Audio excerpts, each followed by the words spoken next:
For Transit TV News, I'm Tom Davis.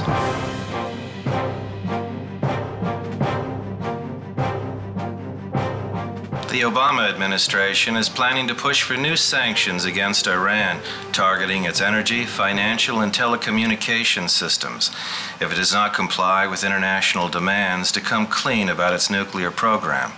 The Obama administration plans to push for new sanctions against Iran unless Tehran comes clean about its nuclear program and complies with international demands. Among the sanctions the president is planning to push for, penalties against Iran's energy, financial, and telecommunications sectors. Even countries who, a year ago or 6 months ago, might have been reluctant to even discuss things like sanctions, have said that this is an important enough issue to peace and stability in the world. It's also expected the U.S. would expand its own penalties against Iranian companies and press for greater international sanctions against foreign firms that do business in Iran. These new proposals come just a couple of days before the 5 permanent members of the UN Security Council, plus Germany, meet with Iran's top nuclear negotiator. Pressure on these negotiations is heightened after 2 days of missile tests by Iran's Revolutionary Guard.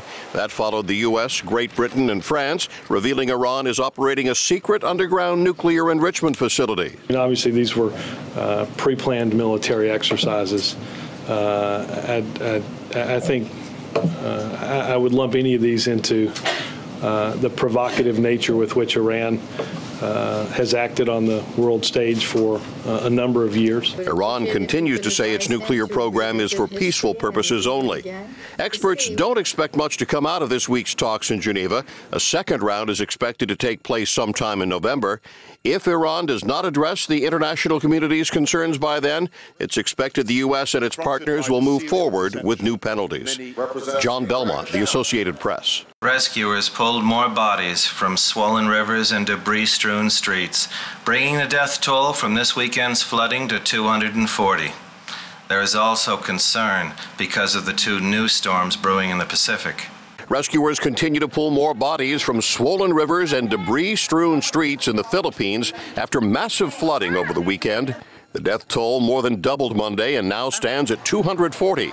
The latest concern for rescuers, 2 new storms brewing in the Pacific that threaten to complicate relief efforts. The first storm could hit as early as this week, the second expected sometime next week. Overwhelmed officials have called for international aid, warning they may not have sufficient resources to withstand any more rain. It was Saturday when Tropical Storm Ketsana slammed into the northern Philippines, dumping up to 17 inches of rain in just 12 hours.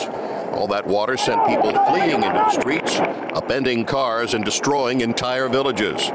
It was the worst flooding Manila has seen in more than 4 decades. The Filipino government has since declared a state of calamity, allowing officials to use emergency funds for relief and rescue. John Belmont, The Associated Press. Archaeologists on Tuesday unveiled what they think are the remains of Roman Emperor Nero's extravagant banquet hall, a circular space that rotated day and night to imitate the Earth's movement and impress his guests. How would you like a dining room that rotates to match the Earth's movement? It was no fantasy for the Roman Emperor Nero.